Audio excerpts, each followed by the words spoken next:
한 가지 계명을 주시잖아요. 인류에게. 다른 건 다 먹고 동산 중앙에 있는 실과는 먹지 마라. 그거 먹는다는 건 직사한다. 뒤질 거야. 이제 하나님께서 이제 한 가지 계명을 줬는데도 사람은 자기 약속, 자기 어떤 욕심 때문에 그걸 지키지 못하고 한 가지 그것도 지키지 못하고 범죄하지 않습니까? 하나님이 나중에 이제 10가지 계명을 주시잖아요. 예. 신명기 28장 그 정도 가면은 이제 그린 심산에서는 하나님께서 모세를 통해서 잘 지키면 이러한 복을 받을 것이다. 근데 이 율법을 지키지 않으면 저주가 임할 것이다. 그렇게 이제 이야기하는데 이스라엘 백성들이 걱정하지 마십시오. 우리가 잘 지키겠습니다. 이야기하고 호언장담하거든요. 근데 그들이 율법을 전혀 하나도 지키지 못하고 있습니다. 그러면 자신들의 처지를 깨닫고 우리는 죄인입니다 해야 되는데 더 잘 지키게 하기 위해서 율법을 613가지다가 이제 세분화하죠.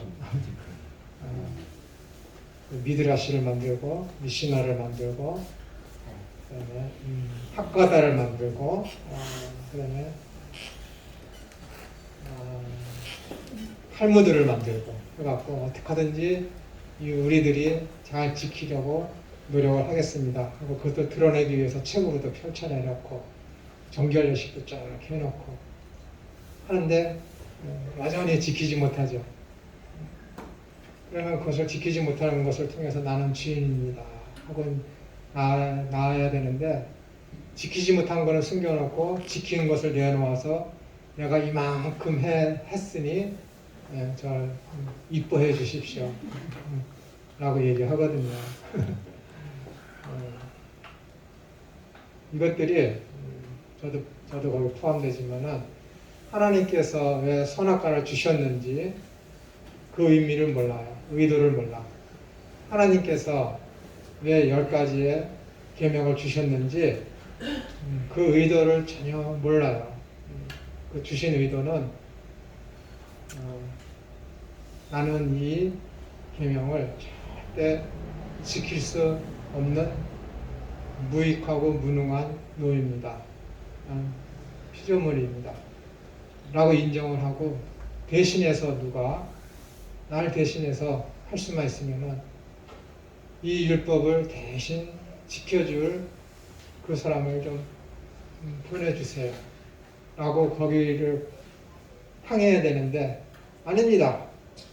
난 지킬 수 있습니다. 해서 그러거든요. 율법을 주신 목적이 그거거든요. 자기 자신이 죄인임을 깨닫고 이 율법을 누가 대신해서 완성하실 그 분이 누가 오셨으면 그래서 이 율법이 폐지되었으면 하는 거기로 가야 되는데 전혀 그렇지 못했습니다.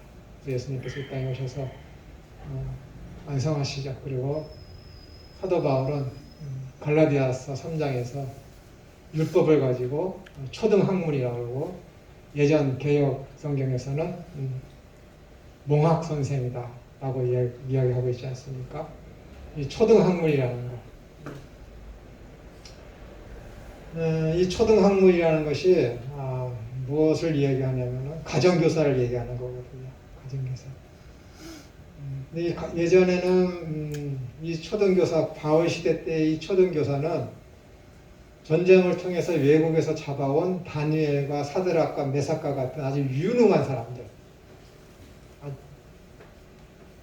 그 정복된 그 나라에서 지식인들을 로마로 포로로 잡아와서 노예로 삼아서 그 노예를 그 집 주인의 자녀의 가정교사로 삼은 거예요. 이것을 가지고 초등학문이라고 하는 거예요.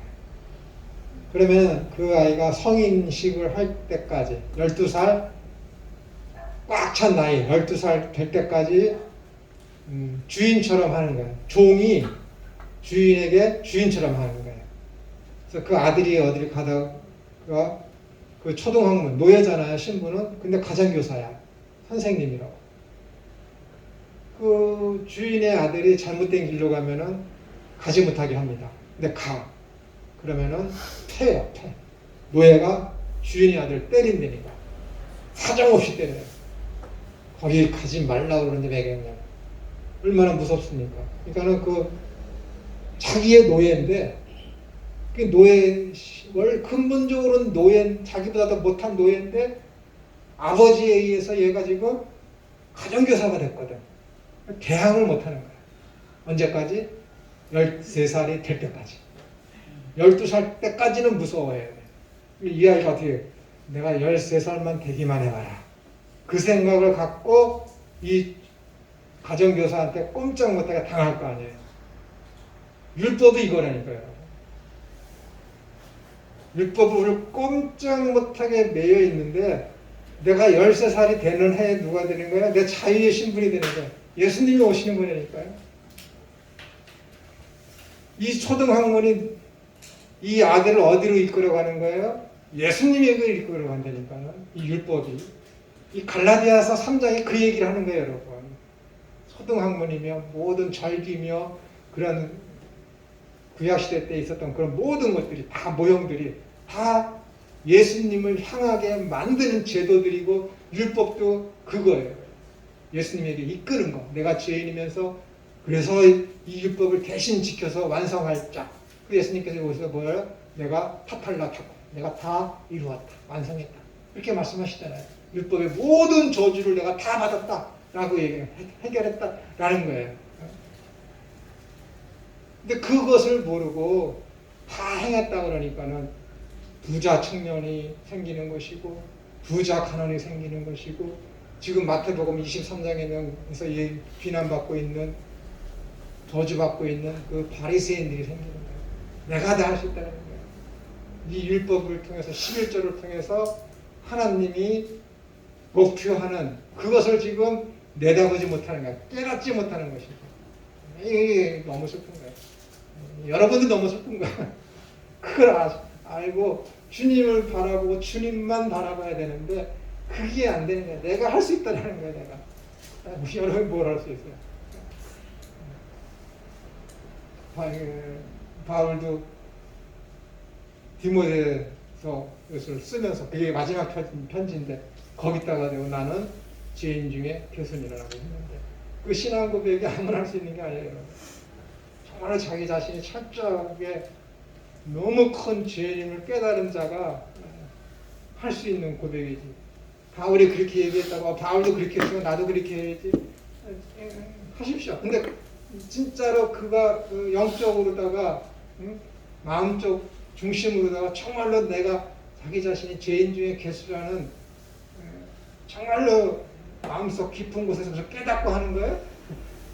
깨닫지도 못하면서 바울이 했기 때문에 베드로가 했기 때문에 흉내내는 것밖에 안 되잖아요. 그 깨달은 사람이 여기 있을 수 있어요? 못 있지. 이슬람 세계에 가서 빨리 복음을 증거하고 그래 목숨 걸고 해야지. 안 되는 거예요. 안 되는. 흉내내기밖에 안 되는 거예요. 그러니까 자기 자신을 철저히 인정하고 과거에 이스라엘 사람들이 그랬던 것처럼 그렇게 하면 안 돼요. 자기 자신이 죄인임을 깨닫고 아무것도 나는 할 수 없는 무익한 중임을 깨달아서 오직 주님만 의지하는 그러한 삶을 살아야죠. 또 말씀드리지만 여러분이 진짜 히브리서 기자대로 이 땅보다 그 하나님 나라를 더 좋게 여긴다면은 삶이 이럴 수는 없습니다. 여러분. 그 나라가 더 진짜 그 나라가 더 좋습니다. 그 신앙이 있으면은 교회 생활을 이룰 수는 없어요. 의인 한 명만 있어도 세상이 변하는 건데 이렇게 될 수는 없습니다, 여러분.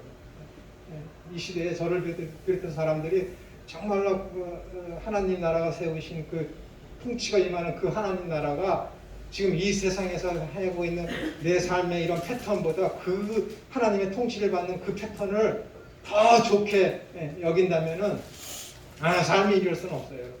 여기 내 근처에 있는 불신자들한테 가서 목숨 걸고 복음을 증거하는 거죠. 복음을 증거하는 것이죠. 네. 하나님 나라 그 통치 받는 것을 여기 이 땅에서 지금 내가 자유를 누리면서 내 마음대로 사는 것보다 그 하나님의 통치를 받는 것을 더 좋게 여기는 사람이 얼마나 있겠습니까? 찾기 힘들어요.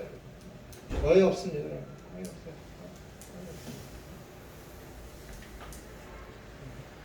그 하나님 나라를 더 좋게 여기는 사람이 모든 핍박과 환난과 어려움을 인내하며 견디는 것이지, 그것이 믿음이죠. 그것이 믿음이지. 그런 사람들이 순교를 하는 것이죠. 예수님을 위해서. 그런 사람들이 먼저 하나님 나라와 그의 의를 구하는 것이고, 그런 사람들이 성령의 소욕을 쫓는 것이고, 그러한 사람들이 하나님의 영광을 드러내는 삶을 사는 것이죠. 하나님의 영광이라는 것은 내가 출세하고 그 건강, 약했던 건강을 회복하고 그런 것이 하나님의 영광을 돌리는 게 절대 아닙니다. 절대 하나님의 영광을 드러낸다라고 하잖아요. 너의 영광을 드러내라 그러잖아요. 하나님의 영광을 드러내라. 그건 도덕적이고 율법적인 삶이 아니라 하나님의 뜻대로 삶을 살아가는 자들, 하나님 나라를 더 좋게 여기면서 살아가는 자들을 통해서 하나님의 성품이 나를 통해서 나타내어지는 것, 하나님 나라의 일이 나를 통해서 이 땅에서 실행되어지고 증거되어지는 것을 가지고 하나님의 영광을 드러냈다라고 얘기하는 거예요. 하나님의 영광을 드러냈다라고 얘기해요. 가끔 큰 상을 큰 출세를 해서 오직 하나님께만 영광, 나에게 이런 영광을 주신, 그게 무슨 하나님의 영광이야? 자기 영광이지. 네? 그럼 실패하고 넘어지고 지금 저 밑에 있는 사람들은 어떻게 하는 거야? 하나님의 굴욕입니까? 눈에 보이는 가시적인 것을 통해서 그 하나님의 영광이 드러났다라고 얘기하면 정말 곤란합니다. 정말 순교에서 죽은 사람들은 다 저주받은 거야. 복이라는 것, 하나님의 나라는 하나님의 통치이며 그 교회는 그의 통치의 복이 경험되는 영역이다 했기 때문에 이 복을 그런 땅에 속한 것으로 여기시면 곤란합니다. 너희는 부활을 이 땅에 쌓아두지 말고 하늘에 쌓아두라 라고 말씀하지 않았습니까? 눈이 성하면은 그 밑에 따라 나오는 것이 눈이 성해야 된다고 그러지 않습니까? 눈이 성해야.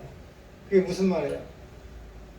갑자기 그 팔복 말씀하시면 했으니까 눈이 성하면 하면서 가난한 자들 쭉 얘기 말씀하고 있지 않습니까?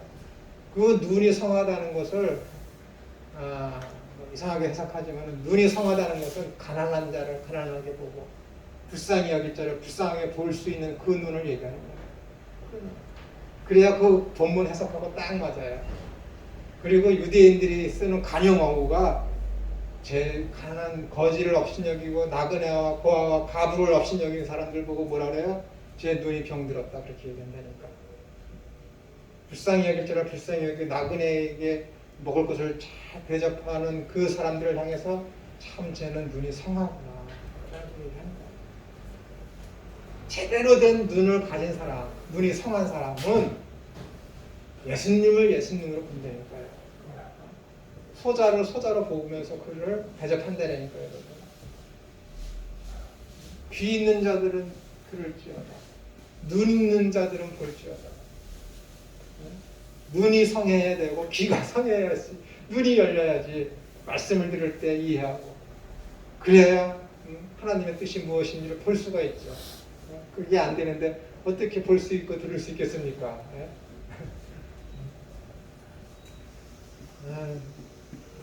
제대로 알지도 못하면서 그냥 그 본문 하나 설교하려고 그냥 30분 동안 헛수고하고 교인들 받아 대고 아멘하고 있고 안 돼요.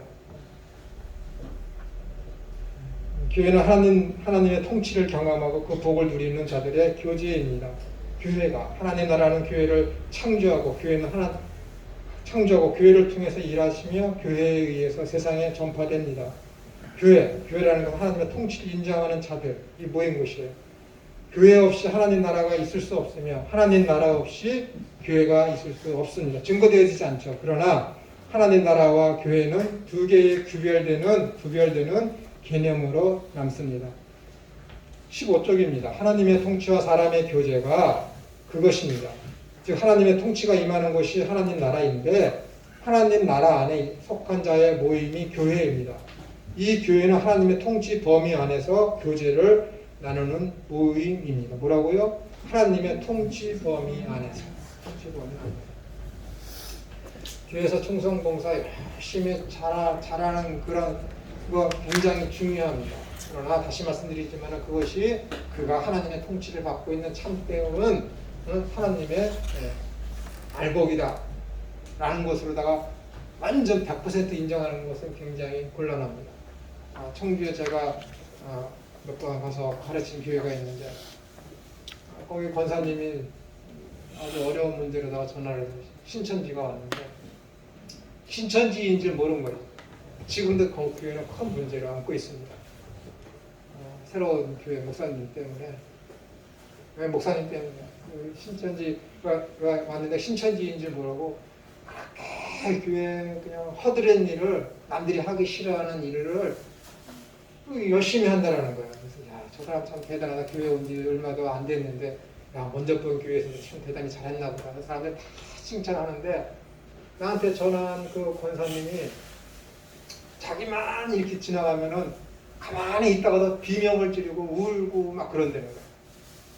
왜 그러나? 그랬더니 나중에 보니까는 권사님이 자기한테 못된 말을 하고 못된 거 시키고 어렵게 만든다라는 거예요. 그 교회 그 권사님이 그 교회에서 중책을 맡고 있고 교회 뭐 요리하고 청소하고 그런 걸 다 관장하시는 그런 권사님이신데 이 권사님을 쓰러뜨리면은 교회가 이제 흔들릴 것 같으니까 그 여자가 이 권사님이 지나가기만 하면 비명 지르고 험담하고 그러는 거예요. 그 교회가 굉장히 어려워지고 있는데 나중에 알고 보니까 이 사람이 신천지인 것이 판명이다. 문제가 해결됐죠. 그리고 그 다음에 목사님이 새로 오셨는데 이 시국에 교회를 다시 지었네. 이 시국에. 가서도 내가 11조에 대한 말씀, 11조는 어떻게 해야 되고 헌금 어떻게 전 목사님이 지금 담임 목사님 그 전 담임 목사님이 있었을 때 가서 가르치고 그랬는데 이분이 오셔서 완전히 성경 본문하고 완전 딴 말씀을 하신다는 거예요. 기승전 헌금, 기승전 헌금, 기승전 헌금 그분 말씀이에요. 기승전 헌금. 뭔 얘기를 하든지 간에 끝에 가면 헌금이래요. 왜냐면 교인들이 안 나오니까는 교회는 새로 지었지. 그걸 돈을 이제 융자받은 거 다 달달이 내야 되잖아요. 그게 안 되니까요. 그래서 이 시국에 교회에서도 저기 코로나 확진자 있는 노선하고 똑같은 사람이 있어서 교회 예배 모이는 것도 구청에 거기 연사연못에 나와서 뭐 하지 말라고 그러는데 교회 성경 모임이면 다 중단했는데 구역 예배만 하라. 구역 예배만. 그리고 권사님이 그러는 거예요. 구역 예배 하시죠. 그랬더니 구역 예배는 왜 하라고 하시는지 아세요? 모르죠. 모여서 교제는 하고 말씀 공부하는 거잖아요. 아니에요. 구역 예배 때는 헌금 걷잖아요. 그러는 거예요. 모든 행사가 다 거기로 간다는 거예요. 지금 그 교회가 그런 문제로다가 아주 힘들어합니다.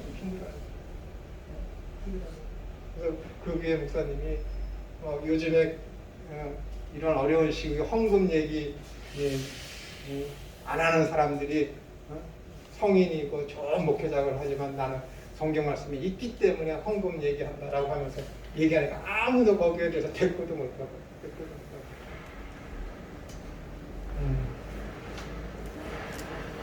교회가 그런 어떤 하나님 나라의 어떤 그 본질을 잊어버리고 하고 망각하게 하니까는 지도자에 의해서 지금 아주 힘들어하고 있습니다. 계속하게 하겠습니다. 교회는 하나님의 통치 범위 안에서 교제를 나누는 모임입니다. 이 통치 범위가 뭐예요? 신비적으로 받는 것이 아니라 말씀 안에 다 있는 것입니다. 말씀 안에. 얘들은 하나님 나라와 교회의 관계에 관한 5가지 기본적인 요점들을 다음과 같이 지적하고 있습니다. 첫 번째, 교회는 하나님 나라가 아닙니다. 하나님 나라가 아닙니다. 그런데 아까도 내가 말씀드리다 못했는데 그 중고교님 또 선교사님은 자꾸만 이 부분에 있어서 교회가 하나님 나라다라고 동일시하고 있거든요. 그러나 조금 전에 살펴봤듯이 교회와 하나님 나라는 다른 것입니다. 하나님의 통치를 받아서 세워진 공동체가 교회이지 교회가 하나님 나라는 아닙니다. 하나님 나라는 교회를 창조합니다. 교회는 하나님 나라를 증거합니다. 교회는 하나님 나라의 도구입니다. 교회는 하나님 나라의 관리인입니다. 근데 교회가 잘못하면 어떻게 되는 거예요? 하나님 나라가 세상에 잘못 알려지는 거예요. 성도가 잘못 생활하면은 그리스도의 향기며 그리스도의 편지로서 그리스도의 얼굴에 먹칠을 하게 되는 거예요. 말 그대로 똥칠을 하게 되는 겁니다. 교회는 우리 시대의 지상에서 이루어지고 있는 하나님의 통치 형태입니다. 하나님의 나라는 이것이다 라고 보여지는 것이 교회여야 되거든요. 교회여야 돼요. 하나님은 이런 분이다 라고 보여주는 것이 여러분 성도 개개인이거든요. 난 하나님의 나라에 속한 백성이다 라고 보여주는 것이 우리들이거든요. 우리들이거든요.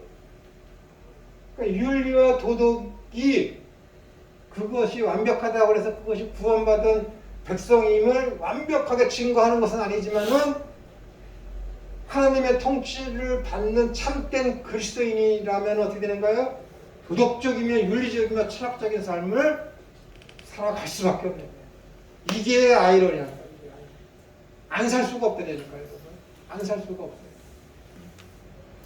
만약에 예수님이 이 시대에 오셔서 복음을 완성하셨다고 그러고 사도 바울이 에베소서를 썼다고 그러면은 가정에 대한 그 비유를 들어서 남자는 여자의 머리이며 그런 걸 얘기하지 않았을까요? 당대의 문화가 그렇기 때문에 예수님이 교회의 머리이시며 우리는 그분의 지체이다라는 걸 설명하기 위해서 당대의 문화를 이렇게 풍습을 가지고 와서 성경에 기록한 것이죠. 그렇기 때문에 예수님께서는 어떻게 돼요? 이 시대에 오셨으면 안 되는 거예요.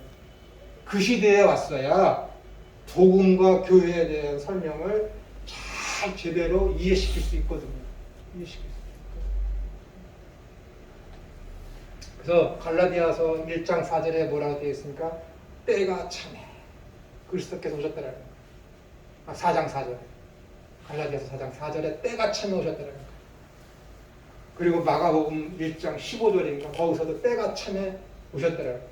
마가복음서는 카이로스라고 쓰고 저기 갈라디아에서는 때가 찼다라는 것을 시간을 크로노스라고 쓰고 그 의미에 대해서 제가 말씀드렸죠. 네. 그러니까 때가 찼기 때문에 그리스도께서 오셨기 때문에 정말 하나님 나라가 완성되는 예수님의 재림의 때는 언제인가 했을 때 복음이 천하만국에 증거되어지고 14만 4천 명이라는 그런 물론 이것은 은유적인 표현이지만 그렇게 구원받은 숫자가 가득 채워지는 그 때가 차면은 예수님 오십니다. 때가 차면 예수님께서 초림하셨지. 그리고 때가 차면은 예수님께서 재림하신다는 거예요. 성경이 그것을 얘기해요. 그 때가 차는 때를 우리가 아느냐? 몰라요. 누구만 아시느냐? 구원해줘, 창조해줘 하나님만 아신다는 거예요. 하나님이 그 때가 차도록 세상을 지금 섭리하여 하시는 거예요. 계획 속에서.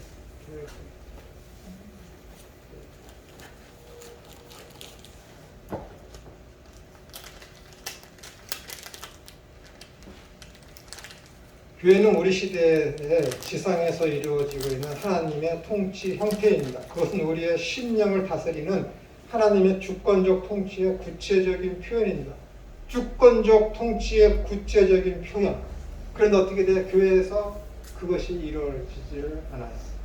하나님의 주권이 없고 교인들의 어떤 계획과 교인들의 어떤 욕심을 채우기 위한 뜻을 이루기 위한 그 방향으로 나아가고 있거든요.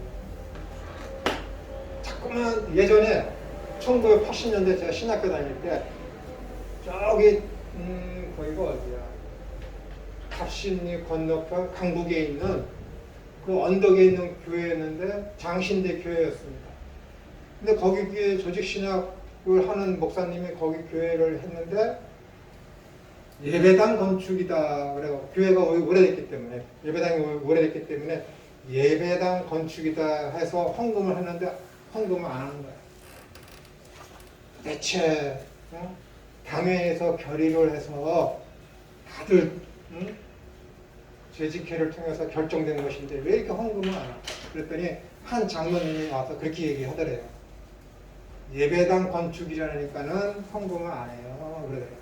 그게 무슨 말씀입니다. 그랬더니 성전 건축이라고 플랜카드를 바꿔서 예배당을 성전으로 바꾸세요. 그러더래요.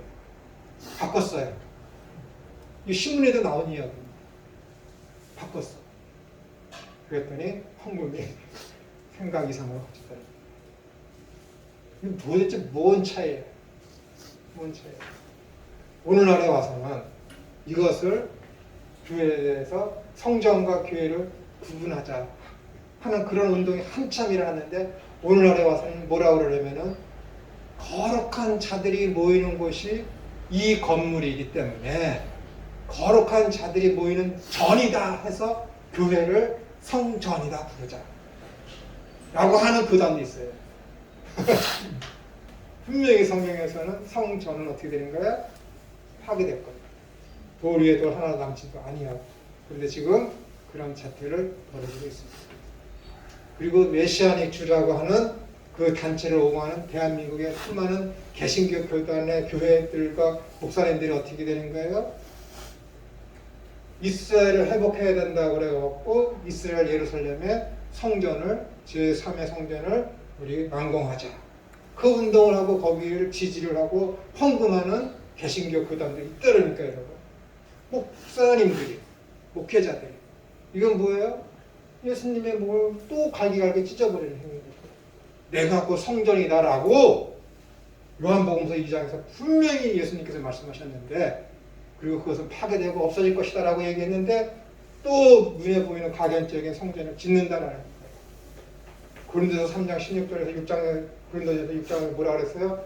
너희가 하나님의 성령이 거하는 거룩한 전인 줄 알지 못하니 우리 보고 성전이라고 그랬는데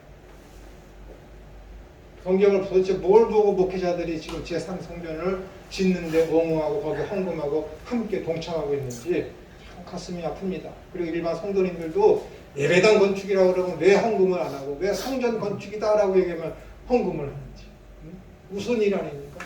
뭐가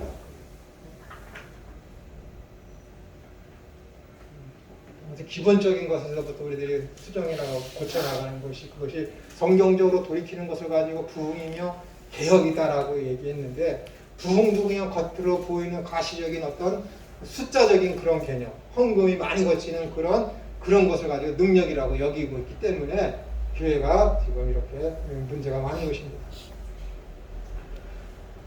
그러니까 교회는 하나님의 주권적 통치의 구체적인 표현으로 나타나는 것이 교회입니다. 그렇기 때문에 그건 사람의 뜻이나 사람의 계획이 아니라 하나님의 뜻과 계획이 선포되어지고 이루어지는 것이 교회이어야 되는 거죠.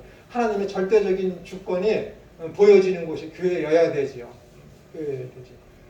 옛 언약 안에서 하나님 나라가 이루어지는 표현 상태는 이스라엘이었습니다. 하나님 나라는 하나님께서 구원하시고 다스리시는 곳이면 어디든지 발견될 수 있습니다. 그러니까 하나님께서 이스라엘을 선택하셔서 이스라엘을 통해서 이루시고자 나타내 보여주시고자 하는 것이 뭐예요? 하나님의 통치는 이런 것이다. 하나님의 교회는 이러한 모습이다라는 것을 그들을 통해서 입증하시고 세상에 증거하시기 위해서 이스라엘을 선택한 것인데 이스라엘은 어떻게 되는 거예요? 민족적인 메시아가 민속적인 메시아만을 가지고 있어서 이방 나라의 복음을 증거하는 것을 원치 않았고 자기들만을 위한 메시아 및 사상을 갖고 있어서 하나님으로부터 실패자라는 그런 낙인을 틱을 받게 된 것이죠. 여러분 이스라엘이 아브라함을 통해서 아브라함이 선택받음을 통해서 이스라엘이 생겨난 것이죠. 그리고 이스라엘이라는 어떤 민족은 애굽이라는 곳에서 430년 동안 갇혀 살면서 나중에 출현하게 거기서 또 연약했을 때 나그네와 고아와 과부와 같은 그런 상태에 있었던 그런 이스라엘 백성 하나님이 불쌍히 여겨주셔서 모든 열방 중에서 그 숫자가 가장 적기 때문에 하나님께서 그들을 불쌍히 여겨주셔서 그들을 뽑아서 가나안으로 데리고 오신 것이고, 그래서 당신의 장자로, 당신의 백성으로 삼은 것이 이스라엘이잖아요. 선택이잖아요. 선택. 하나님의 선택으로 말미암아 손정의 은혜이거든. 이 교회도 그런 것이에요, 여러분. 우리의 잘남이나 우리가 어떤 행한 것을 통해서 하나님께서 우리를 뽑아서 교회에 와서 우리를 교회 삼으신 것이 아니라 하나님의 선택, 절대적인 선택, 주권에 의해서 우리가 하나님으로부터 구원을 받아서 이 교회의 한 일원이 된 것이거든요. 근데 말씀을 통해서 배워서 하나님의 뜻이 무엇인가를 알고 순종이 되어져야지 그것이 바른 것인데, 그것을 알면에도 불구하고 어떻게 되는 거예요? 하나님의 절대적인 주권에 의해서 나는 선택받아서 나는 구원받았습니다라고 자랑하면서 좋아하면서 기뻐하는데 순종이 안 돼요. 하나님의 주권은 어디 간 거예요? 구원할 때만 하나님의 절대적인 주권을 인정하고 내 삶의 전반적인 그런 일상에서는 어떻게 되는 거예요? 하나님의 절대 주권은 사라집니까? 안 되거든요. 안 되거든요. 사도 바울이 로마서 12장 2절에서 뭐라 그랬습니까, 여러분? 응? 예배에 대해서 이것이 합당한 예배냐? 너희의 몸은 어떻게 되는 거예요? 하나님과 온전히 드리라는, 그것을 가지고 뭐라 그래요? 합당한 예배다라고 얘기하는 거예요. 우리 일상적인 삶에서, 내 삶에서 어떻게 되는가? 하나님 나라가 증거되어져야 되고 내 삶과 말과 언행 심사를 통해서 하나님의 영광이 드러나져야지 이것이 합당한 예배라는 거예요. 사마리아 여인이 이야기하죠. 당신 얘들은 유대 거기에서 예루살렘에서 예배하지만 우리는 여기 에발산에서 예배를 합니다. 했더니 예수님께서 이곳에서도 말고 저곳에서도 말고 오직 예배하는 자들은 영과 진리로서 예배할 때가 오나니 지금 이때라고 얘기하는 거예요. 장소와 시간의 문제가 아니라 그의 영적인 상태, 영과 진리로 예배하느냐 안 하느냐. 영과 진리가 예배당에서만 안에서만 존재합니까? 아니거든. 이 삶 전체에서 일상에서 그것이 드러나야지 그것을 가지고 영과 진리로 예배하는 것이고, 그것을 가지고 로마서 12장 2절에 있는 그 말씀대로 그것이 하나님 앞에 드리는 합당한 예배가 되는 거예요. 그거 아니고선 예배 하나님이 받지 않으신다니까요, 여러분. 그것만 받으시는 거야, 그것만.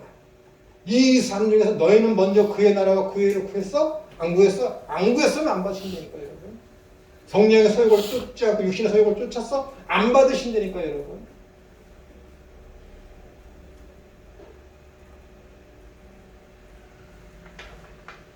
모든 것이 잘못됐어요. 모든 것이. 헌금부터 예배부터 교회부터 예수님에 대한 그런 구원관까지 이르기까지. 왜? 뭐가 그걸 다 바꿔놨어요? 복이라는 게 다 바꿔놨어요. 우리나라는. 복이라는 거. 이 복이라는 게 너무도 좋고 나와 밀접한 관계이면 내 미래까지 상관되는 그런 일이고 내 자자손손 대대 이르기까지 하는 자기한테 미치는 것이기 때문에 이 복이 어떻게 되는 거예요? 신앙과 믿음과 하나님과 메시아 관까지 다 사라져 버렸어요. 그것이 대한민국의 교회이며 그것이 대한민국의 개개인 성도들의 믿음의 상태입니다. 복이라는 것.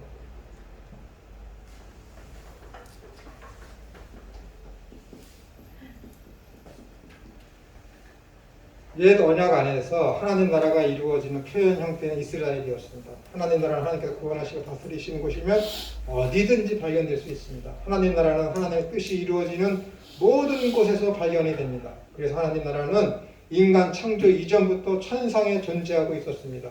그것은 주기도문, 뜻이 하늘에서 이루어진 것 같이 땅에서도 이루어지리라 라는 강구를 통해서 알 수 있습니다. 이미 거기에서 어떻게 되는가요? 하나님의 뜻이 이루어지는 하나님의 나라가 거기에 존재하고 있었죠. 거기에서 영적인 존재인 천사들을 통해서 그것이 실현되고 있다는 것입니다.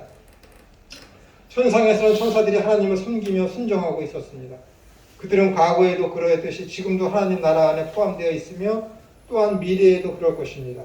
교회는 이 땅에 존재하는 하나님 나라의 한 가지 표현, 형태입니다. 그러니까 여러분들이 이 주기도문을 이렇게 암송하시면서도 여기서도 우리가 하나님의 나라, 하나님이 우리에게 원하시는 것이 무엇인지를 이 주기도만 이렇게 생각하시면서 여러분들이 하루에 이렇게 하루를 마치면서 하루를 시작하면서 이것을 이렇게 기도를 통해서 내뱉는다면 하루의 생활이 얼마나 우리가 경건할 수가 있겠습니까? 저는 매일같이 아침 일어나면 사도신경을 외워요. 그리고 자기 전에 주기도 하고. 이게 어느 날은 이것이 가볍게 여겨져서 그냥 하루를 무사히 통과하지만 대부분의 날들이 그냥 넘어가지질 않아요. 왜냐하면 내가 안 되거든. 이게 안 돼. 내 뜻만 하는 거야. 뜻만. 이게 안 돼. 자기 뜻을 몰랐으면 마음 편하지. 이 뜻을 알고 하나님이 나에게 요구하시는 것이 무엇인지를 이렇게 어렴풋이나마 말씀을 통해서 알게 되는데 그게 안 되는 나 자신을 보면서 나는 가짜로구나 라는 생각이 드는 거예요. 근데 하나님께서 이 말씀하시기를 하나님이 세상을 이처럼 사랑하사 독생자를 주셨으니 이는 저를 믿는 자마다 멸망한다라는 생각조차 하지 마라 라고 했기 때문에 힘을 얻는 거예요. 다시 생각조차 하지 말라는 거예요. 그 뜻이 저번주에 말씀드렸죠.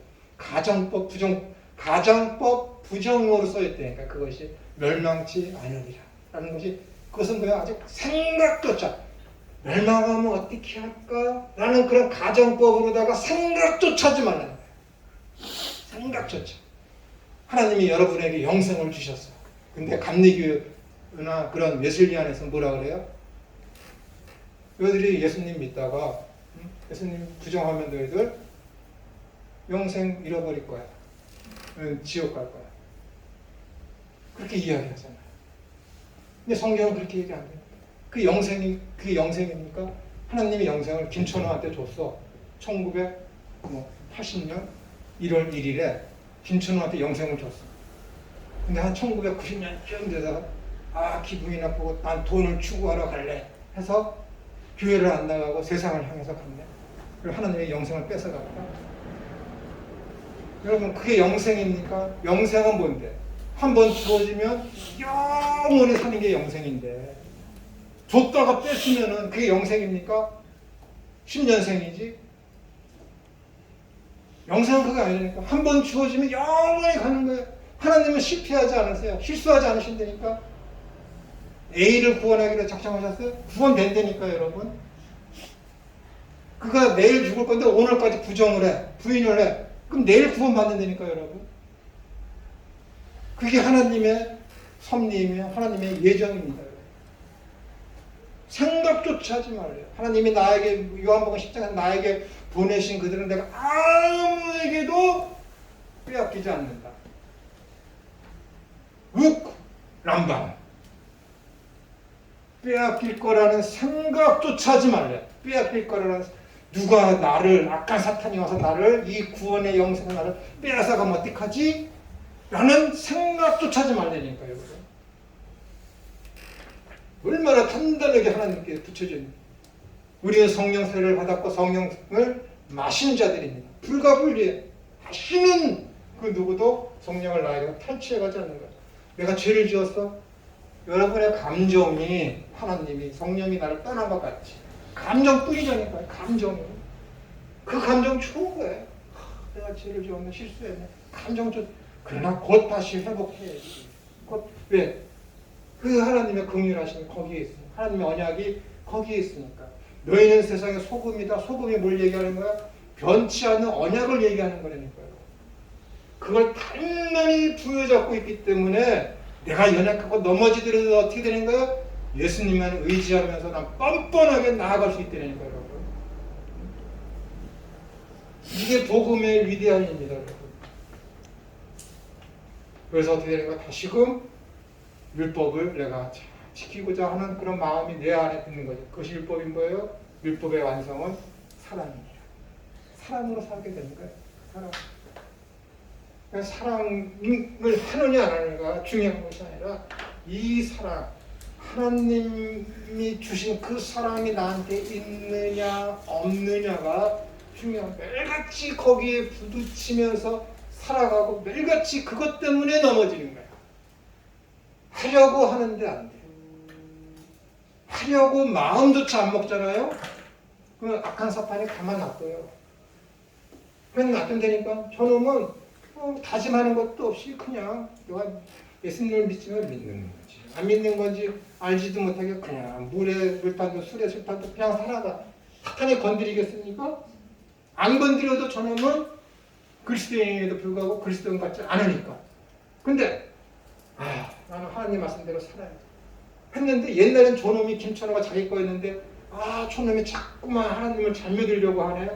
그래? 너 잘 믿나 한번 보자. 건드린다니까요. 그러니까 고난이 오는 거예요. 잘 믿으려고 하는 사람들. 잘 믿으려고. 내가 오늘부터는 내 아내를, 내 형제를, 내 부모를 더 잘 섬기고 더 크게 사랑하고 더 잘해줘야지 하는데 그날 부부싸움해. 그날 형이 동생이 나를 마음속을 괴롭히게 하는 거야. 오늘 가서 내가 이 옷 입고 나가야지 했는데 형이 내 옷을 입고 나갔네. 좀 더 내가 형한테 잘해줘야지 했는데 형이 내 옷을 입고 나가. 형이 내 신발을 신고 나가서 이씨 그러는 거지. 안 일어났던 일들이 발생한다니까. 왜? 석탄이 우리를 넘어뜨리려고 한다니까 여러분. 잘하려고. 그러니까 힘든 거예요.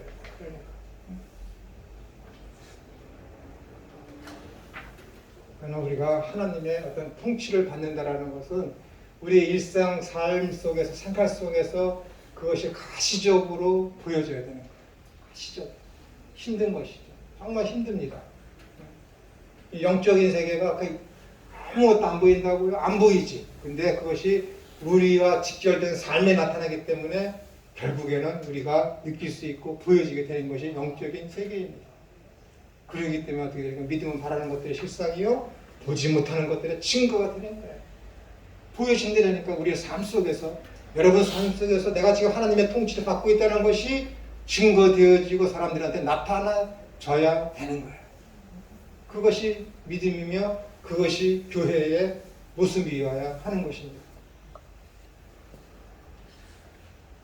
조금만 더 하고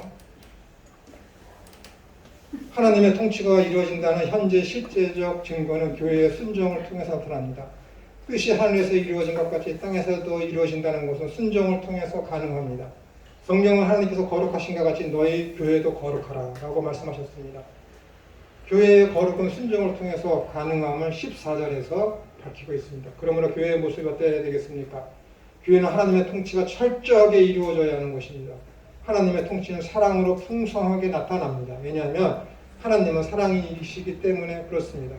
그래서 교회에는 나오는 모든 사람들은 하나님의 사랑으로 위로받고 사랑으로 교제하고 사랑으로 하나가 되어야 합니다.